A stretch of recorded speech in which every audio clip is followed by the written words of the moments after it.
भारत माता की, भारत माता की। शीतला धाम चौकिया के ई पावन धरती जौनपुर के हमरे सब परिवार के लोगन के हमार प्रणाम।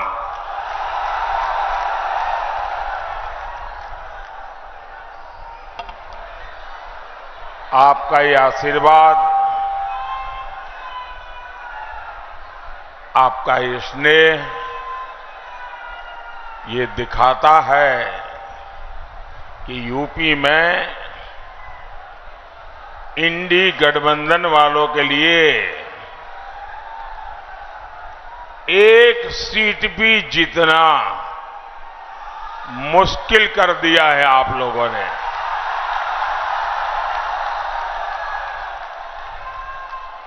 चार जून को जौनपुर में इतनी इमरती बटेगी कि सारे रिकॉर्ड टूट जाएंगे। भाइयों और बहनों, ये चुनाव देश के प्रधानमंत्री चुनने का अवसर है। अब ऐसा प्रधानमंत्री जो एक दमदार सरकार चलाए, जिस पर दुनिया रौब न जमा सके, लेकिन वो भारत के दमखम से दुनिया को परिचित करवाए। इसलिए जब आप जौनपुर से हमारे कृपाशंकर जी को वोट देते हैं, मछली शहर से बीपी सरोज जी को वोट देते हैं, तो आपका वोट दमदार सरकार बनाता है। आप इनको जो वोट देंगे वो वोट सीधा सीधा मोदी के खाते में जाएगा। बैठिए भैया, बैठिए सरोज जी। और दमदार सरकार कैसे काम करती है, ये आपने काशी में देखा है। ये आप अयोध्या में होते देख रहे हैं। पहले लोग विकास की बातें करते थे तो चर्चा कभी दिल्ली की होती थी, कभी मुंबई की होती थी। अब देश और दुनिया काशी की भी चर्चा करता है, अयोध्या की भी चर्चा करता है।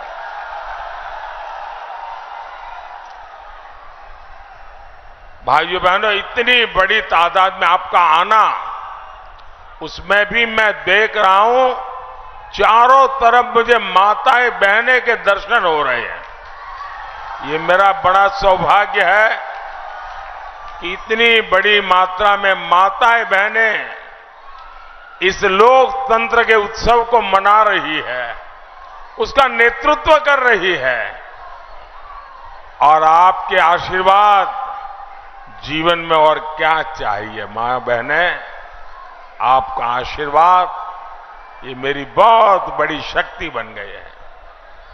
साथियों, विकसित भारत बनाना ये मेरा प्रण है। और विकसित भारत का ग्रोथ इंजन पूर्वांचल होगा, पूर्वी भारत होगा। इसलिए जब मैं एक्सप्रेस वे बनाता हूं तो जौनपुर वालों को बड़ा लाभ होता है। जब मैं बनारस के हवाई अड्डे को अपग्रेड करता हूं तो भी यहां के लोगों को फायदा होता है। ये पूरा क्षेत्र हेल्थ और एजुकेशन, शिक्षा और स्वास्थ्य का एक बड़ा मजबूत हब बन रहा है। आने वाले 5 सालों में मोदी योगी पूर्वांचल की तस्वीर और तकदीर दोनों बदलने वाले हैं। साथियों, जौनपुर तो देश को आईएएस, आईपीएस देने वाला जिला है। एनडीए सरकार परीक्षा से लेकर भर्ती तक नई और पारदर्शी व्यवस्थाएं बनाने में जुटी है। पहले केंद्र सरकार के ग्रुप सी, डी की भर्तियों में इंटरव्यू होते थे। मोदी ने ये खत्म कर दिया ताकि युवाओं को बेवजह की परेशानी न हो, पारदर्शिता के साथ उनका चयन हो। राष्ट्रीय शिक्षा नीति में भी हमने बड़ा फैसला लिया। मेडिकल और इंजीनियरिंग की पढ़ाई पहले सिर्फ अंग्रेजी में होती थी। अगर आपका बच्चा स्कूल में अंग्रेजी में पढ़ा है तभी उसको आगे जाने का कोई खिड़की खुलती है। अब मुझे बताइए भाई, एक गरीब मां का बेटा, गरीब मां की बेटी बच्चे को अंग्रेजी पढ़ाने कहां जाएगी? अंग्रेजी पढ़ाने के पैसे कहां से लाएगी? तो क्या मेरा दलित का बेटा डॉक्टर नहीं बनेगा क्या? मेरे पिछड़े का बच्चा डॉक्टर नहीं बनेगा क्या? और इसलिए भाइयों बहनों, मैंने तय कर लिया, अब डॉक्टर बनना है, इंजीनियर बनना है तो आप अपने गांव की भाषा में पढ़ करके आएंगे तो भी डॉक्टर बनेंगे, इंजीनियर बनेंगे। अब गरीब मां का बेटा भी डॉक्टर बनेगा, गरीब मां की बेटी भी डॉक्टर बनेगी, इंजीनियर बनेगी। अब हमने हिंदी में पढ़ाई और हिंदी में परीक्षा, ये रास्ता खोल दिया है। लेकिन आप जानते हैं कांग्रेस और इंडी गठबंधन इसका भी विरोध करते हैं। ये लोग आपके बच्चों का उज्जवल भविष्य नहीं चाहते। साथियों, भाजपा युवाओं की आकांक्षाओं को समझती है, उनके लिए काम करती है। ये भाजपा है जिसने मेडिकल की परीक्षा में ओबीसी आरक्षण लागू किया। हमने सामान्य वर्ग के गरीबों को भी 10% आरक्षण दिया।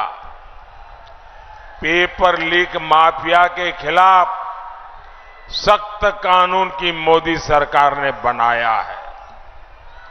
ये हमारी सरकार है जो हर जिले में मेडिकल कॉलेज बना रही है।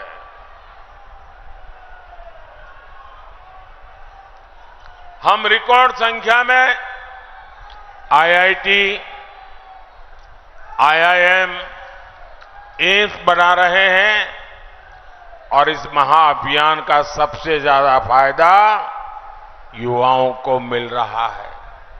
भाइयों और बहनों, इस चुनाव में देश के सामने 2 मॉडल है।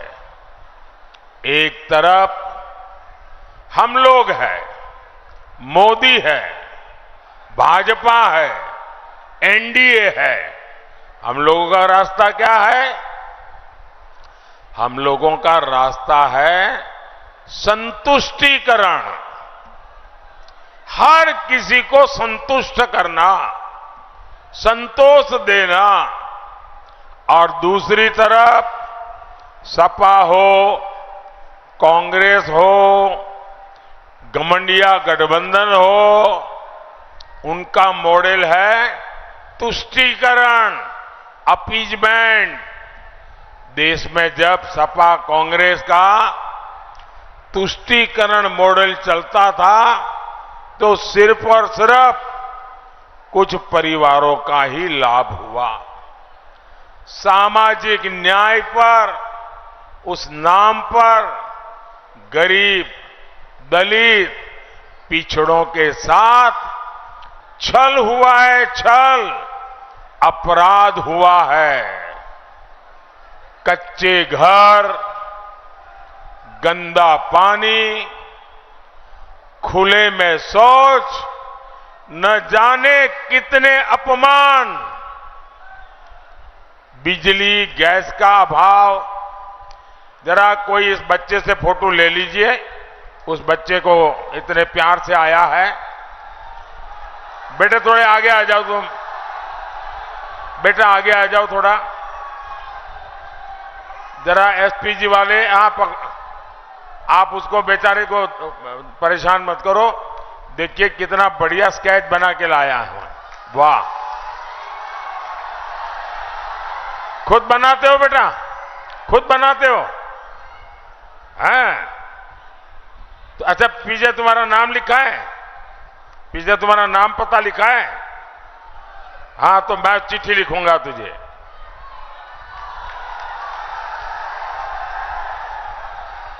देखिए तुम इतना अच्छा बनाते हो तो पढ़ाई भी उसी में करना, तुम बहुत अच्छे आर्टिस्ट बनोगे। करोगे?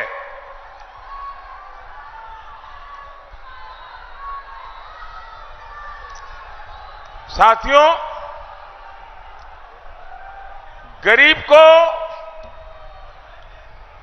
कैसे अभाव में जीना पड़ता था। बिजली नहीं, गैस के चूल्हे का तो सवाल नहीं, राशन नहीं, अस्पताल में इलाज नहीं, नौजवान के लिए पलायन करने के सिवाय कोई चारा नहीं।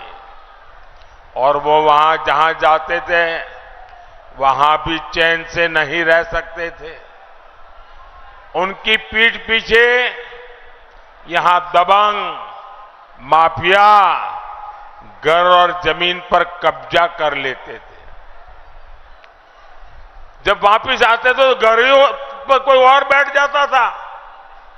भाइयों बहनों, मोदी के संतुष्टिकरण, सेटिस्फैक्शन, संतोष वाला मॉडल ने ये स्थिति बदल दी है। यूपी में भाजपा ने जमीन माफिया, ये जो उद्योग चल रहा था ना, जमीन माफिया की कमर तोड़ दी है, कमर।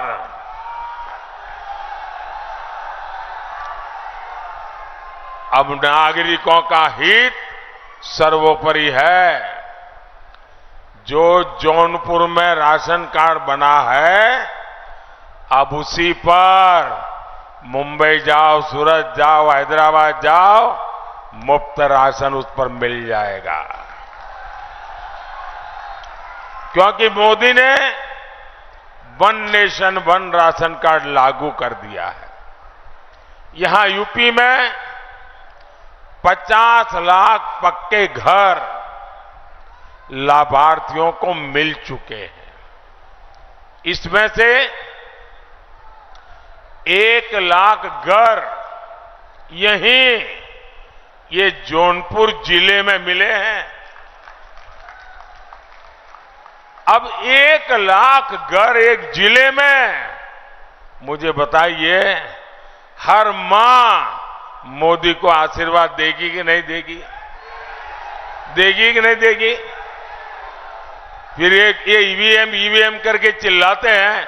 अरे इनको मालूम नहीं है ये ईवीएम का खेल नहीं है, ये हर मां बहन के आशीर्वाद है जिसको रहने के लिए पक्का घर मिला है। और मुझे कभी कभी मौका मिल जाता है तो मैं इन लाभार्थियों के घर में जाके देखता हूं।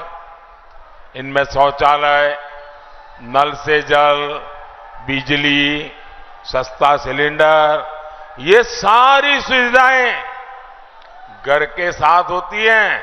सिर्फ 4 दीवारें नहीं, घर यानी पक्का घर।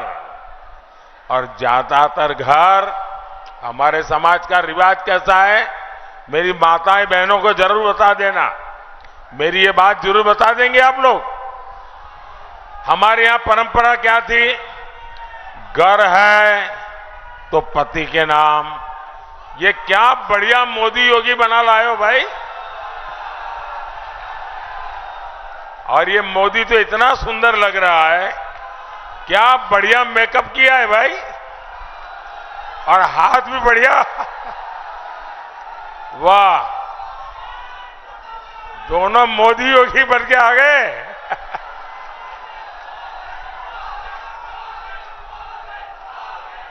शाबाश शाबाश, बहुत बढ़िया किया आपने। देखिए सब अखबार वालों की नजर मेरे से हट गई, आप पर आ गई। बढ़िया है, वाह। ये मोदी को तो हाथ हिलाना भी आ गया है।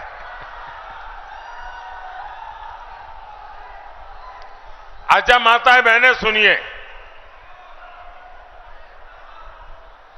भाई उन बच्चों को बिठाइए, परेशान मत कीजिए, मैं उनका बहुत आभारी हूं। देखिए हमारे समाज में कैसा रहा, घर है तो मालिक कौन, कोई पति या पुत्र। दुकान है तो मालिक कौन, पति या पुत्र। गाड़ी लाए तो मालिक कौन, पति या पुत्र। खेत है तो मालिक कौन, पति या पुत्र। हमारी माताओं बहनों के नाम पर कुछ नहीं। ये मोदी ने कह दिया नहीं चलेगा, और इसलिए मोदी जो घर देता है ना, वो महिलाओं के नाम पर देता है। और मैंने तो तय किया है, मैं 3 करोड़ लखपति दीदी बनाने वाला हूं। 3 करोड़ लखपति दीदी। और मैं आपको एक और गारंटी दूंगा, जिनको अभी घर, गैस, पानी का नल नहीं मिला है, मेरा एक काम करोगे आप लोग, हाथ ऊपर करके सबके सब बताओ तो बोलूंगा।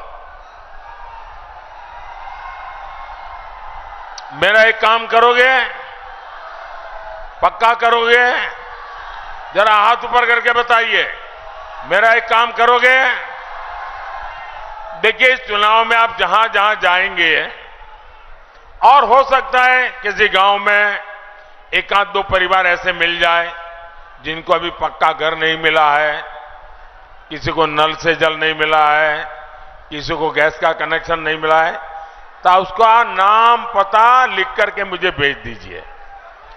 और उसको कह देना कि मोदी जी ने गारंटी दी है कि 4 जून के बाद जब तीसरी बार सरकार बनेगी तो जिनको अभी घर मिला नहीं उनको मिल जाएगा, जिनको गैस नहीं मिलेगा मिल जाएगा। ये मेरा काम करोगे, मुझे सबको देना है, क्योंकि मेरे लिए तो ये माताओं बहनों की पूजा है, भक्ति है मेरी। ये भक्ति मैं करूंगा और प्रसाद में चढ़ाऊंगा उनके लिए पक्का घर। ये मेरी भक्ति है। साथियों, अब मोदी ने और एक काम तय किया है। मैंने तय किया है कि आपका जो बिजली का बिल है ना घर में, अब मोदी ने बिजली तो दी, लेकिन लोग आके भड़काते हैं, देखो बिजली दी क्या मिला, इतना बिल दिया मोदी ने। तो अब मैंने कह दिया है, अब मोदी ने बिजली तो दी, अब बिल भी मुझे 0 करना है।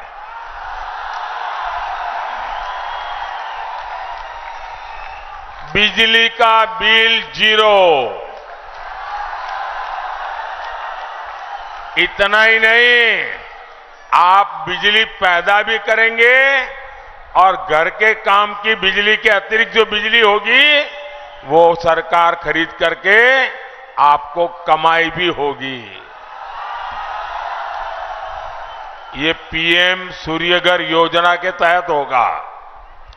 मोदी की एक और गारंटी आपके परिवार की बचत बढ़ाने वाली है। अब देखिए, हर परिवार में बुजुर्ग लोग होते हैं, 70 वर्ष से ऊपर के आयु के माता पिता, दादा दादी, चाचा चाची, नाना नानी, कोई न कोई तो होता ही है। और 70 साल हो जाते हैं तो छोटी मोटी बीमारी भी आ जाती है। अब जो बेटा और बेटी कमाते हैं, उनके सामने एक तरफ खुद का रोजमर्रा की जिंदगी, दूसरी तरफ बच्चों का भविष्य और ऊपर से बुजुर्ग माता पिता की जिम्मेवारी। और उसमें भी अगर कोई बीमारी आ गई तो वो परिवार बेचारा तबाह हो जाता है।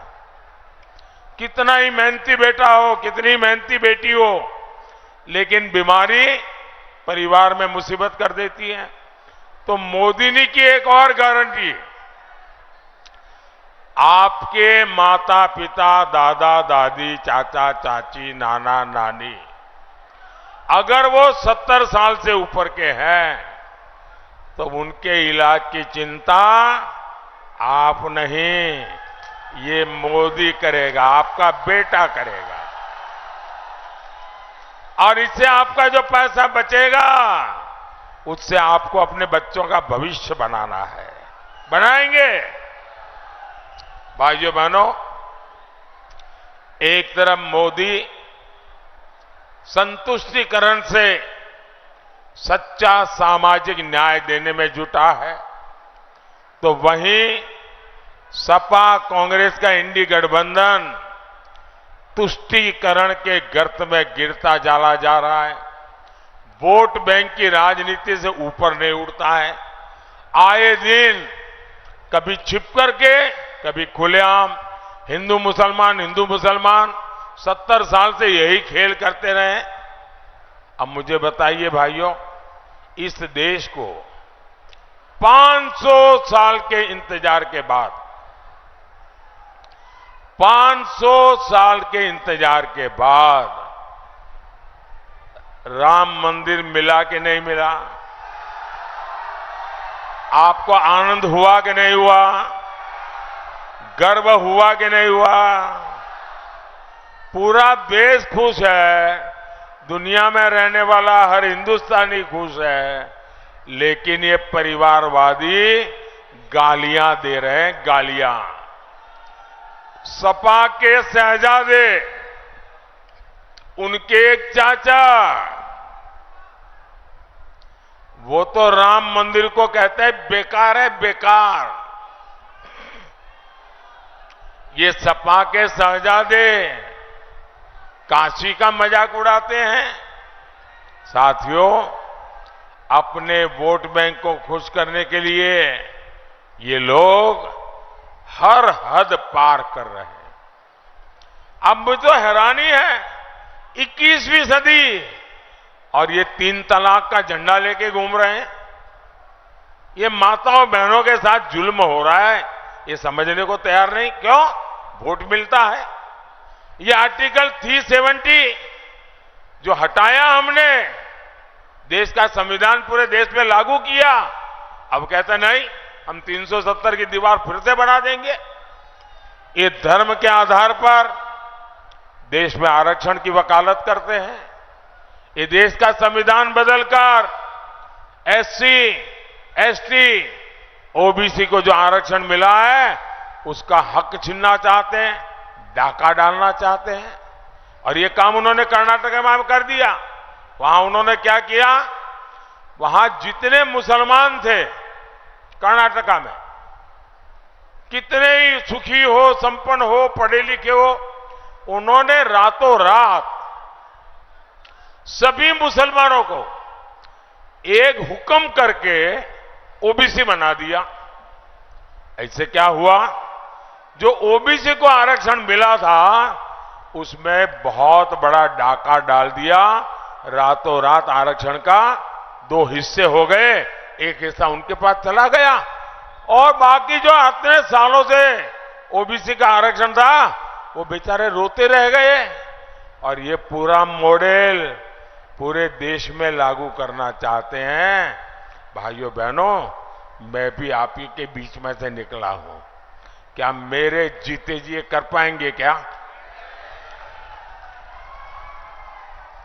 मेरे जीते जी ये ओबीसी का आरक्षण छीन पाएंगे क्या? मेरे जीते जी ये एससी का आरक्षण छीन पाएंगे क्या? मेरे जीते जी एसटी का आरक्षण छीन पाएंगे क्या? भाइयों बहनों, मैं जिंदा हूं ना, तब तक मैं इनको ये राजनीति नहीं करने दूंगा। अब आपने सुना होगा,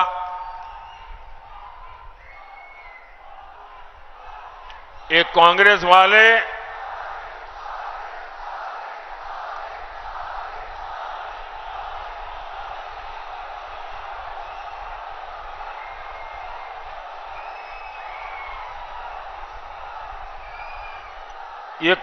वाले एक एक्सरे मशीन लाए, एक्सरे मशीन।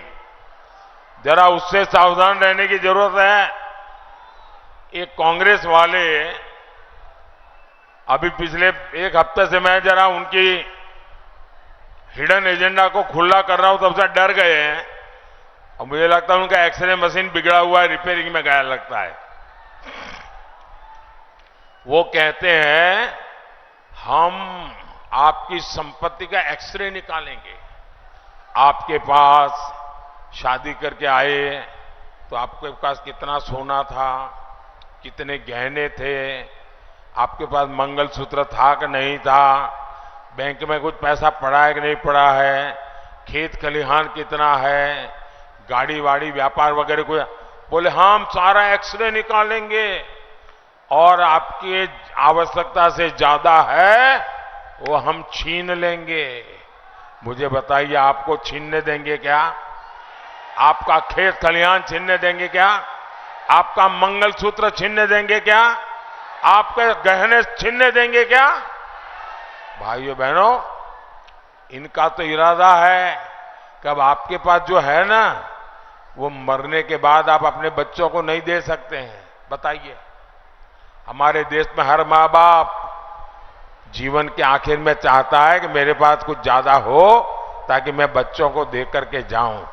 ये कहते हैं मरने के बाद आप अपने बच्चों को नहीं दे पाएंगे, आधे से ज्यादा सरकार ले लेगी। क्या आप लेने देंगे क्या? भाइयों बहनों, ये सपा कांग्रेस के खेल खतरनाक है। शहजादों की नीति खतरनाक है। वो आप यहां आपसे वोट मांगने हैं और दक्षिण भारत में जाकर के उत्तर प्रदेश के लोगों का अपमान करते हैं, गालियां देते हैं। उत्तर प्रदेश के लोगों के लिए अनाप शनाप भाषा बोलते हैं वो। ये लोग सनातन धर्म को गालियां दिलवाते हैं। इनके साथ ही डीएमके के लोग हो, केरल में लेफ्ट के लोग हो, कर्नाटक और तेलंगाना कांग्रेस के लोग हो, जब वो दल यूपी के लोगों को गालियां देते हैं तो सपा कांग्रेस वाले अपने कान में रुई डाल देते हैं।